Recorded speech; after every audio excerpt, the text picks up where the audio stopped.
Heatstroke তাপ সম্পর্কিত অসুস্থতার একটি গুরুতর রূপ। এই গুরুতর জটিলতা প্রতিরোধ করার জন্য সমস্যা দ্রুত শনাক্ত করা প্রয়োজন। গরমের তাপ তীব্র হওয়ার সঙ্গে সঙ্গে হিটস্ট্রোক প্রতিরোধের উপায় জানা জরুরি। এ সময় হাইড্রেটেড থাকুন, লক্ষণগুলো জেনে রাখুন এবং জরুরি পরিস্থিতিতে দ্রুত ব্যবস্থা নিন।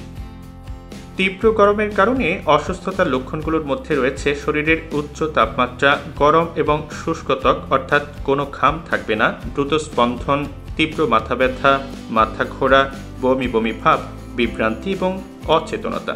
আক্রান্ত ব্যক্তি অনেক সময় পেশিক্রেম এবং দুর্বলতাও অনুভব করতে পারে। নিরাপদ থাকার উপায়: সারাদিন প্রচুর পানি পান করুন, এমনকি যদি আপনি তৃষ্ণার্ত নাও হন। ক্যাফেইন এবং অ্যালকোহল এড়িয়ে চলুন, কারণ এগুলো ডিহাইড্রেশন বাড়িয়ে দিতে পারে।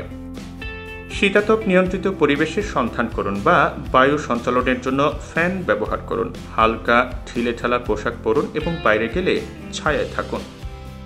দিনের উষ্ণতম সময়ে কঠোর কার্যকলাপ এড়িয়ে চলুন। যদি আপনাকে শারীরিক পরিশ্রম করতেই হয়, তবে ছায়াযুক্ত বা শীতল জায়গায় ঘন ঘন বিরতি নিন। সূর্যের রশ্মি থেকে নিজেকে রক্ষা করতে সানস্ক্রিন, সানগ্লাস এবং একটি চওড়া টুপি পরুন। অতিরিক্ত ছায়ার জন্য ছাতা বা চাদর ব্যবহার করুন। শিশু, বয়স্ক এবং অসুস্থদের প্রতি নজর রাখুন, কারণ তারা গরমের সময় আরও বেশি অসুস্থ হয়ে যেতে পারে।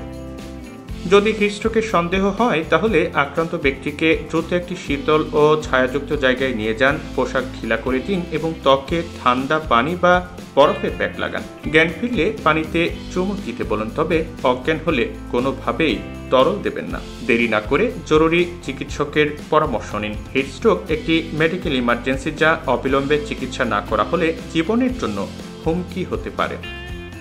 সবশেষে, এই গরমে হাইড্রেটেড থাকুন, অত্যধিক তাপের জায়গা এড়িয়ে চলুন, হালকা পোশাক পরুন এবং শীতল পরিবেশে বিশ্রাম নিন।